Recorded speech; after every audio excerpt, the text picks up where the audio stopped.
ఏం చేస్తున్నారు? పిల్లలు ఎలా ఉన్నారు?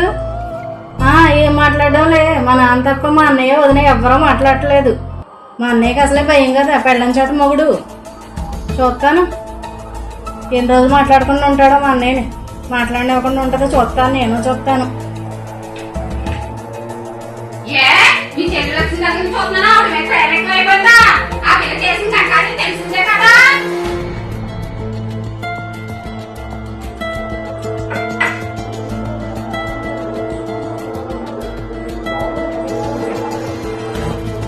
ఏనాన్నయ్య, ఎందుకురా నా మీద అంత కోపం? ఇంక నా మీద కోపం తగ్గదా? నేనేం చేశానంటే అంత కోపం నీకు? నాన్న నన్ను ఏ కూలి పనుడికో ఇచ్చి చేసుంటే కట్నమే అడగకుండా చేసుకున్నాడు. ఉద్యోగస్తుడు చదువుకున్నవాడు కావాలని చేశాడు. వాడేమో గోల్డ్ కట్నం అడిగితే ఉన్నదంతా అమ్మి ఇచ్చాడు. అది నాదా తప్పు? మాట్లాడరా నాతో. ఇంటికి వచ్చి 10 సంవత్సరాలు అయింది. పెళ్ళేదాకనమ్మా అన్న చెల్లెలు. పెళ్ళయ్యాక నీ సంసారం నీది, నా సంసారం నాది.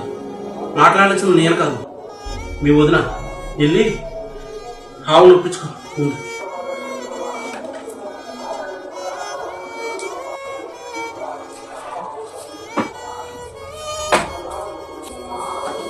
అబ్బాయి చెల్లితో మాట్లాడరా, తను బాధపడుతుందిరా. నానా, చెల్లెగా నాకు ప్రేమ లేక కాదు నాన్న. ఇన్నాళ్ళు కూడా తన ఇంటికి రాలని చాలా బాధపడ్డాం. కానీ ఇంచేత వచ్చిందో ఇంటికి వచ్చింది. ముందు తన వదులతో తన కలవని, తర్వాత నేను మాట్లాడతాను. మా నాన్న కట్నం ఇవ్వడం నా తప్ప? నా మీద అంత కోపం పెట్టుకోవడం నీకు న్యాయమేనా వదిన? అన్నదంతా తగిలేసి నీ కట్నం ఇచ్చారు మీ నాన్నగారు. మాకు ఈ కొంప తప్ప ఏం మిగిల్చారు? ఏ తల్లిదండ్రులైనా ఆడబిడ్డ మంచి ఇంటికి వెళ్ళాలని, మంచి సంసారం రావాలనే కదా వదిన చేస్తారు.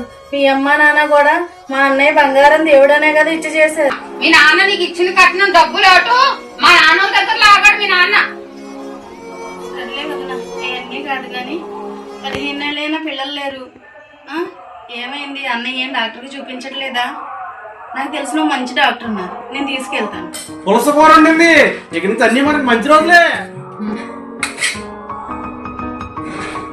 మన ఆడబిడ్డ తిరిగి రాగానే మన ఇంటికి ఎంతకాలం వచ్చేసిందిరా. అన్ని పండుగలేరా మనకి. అవునరా, నాకు చాలా సంతోషంగా ఉంది సార్లకి. అమ్మా, నీ పెరుమ గారు కూడా వడ్డించమ్మా. పులసాకుల కూర మీకు 4 ముక్కలు ఎక్కువ వేసే పెడతాను. పులస కూర అంటేనే మన ఇండియాలో పెద్ద పేరు.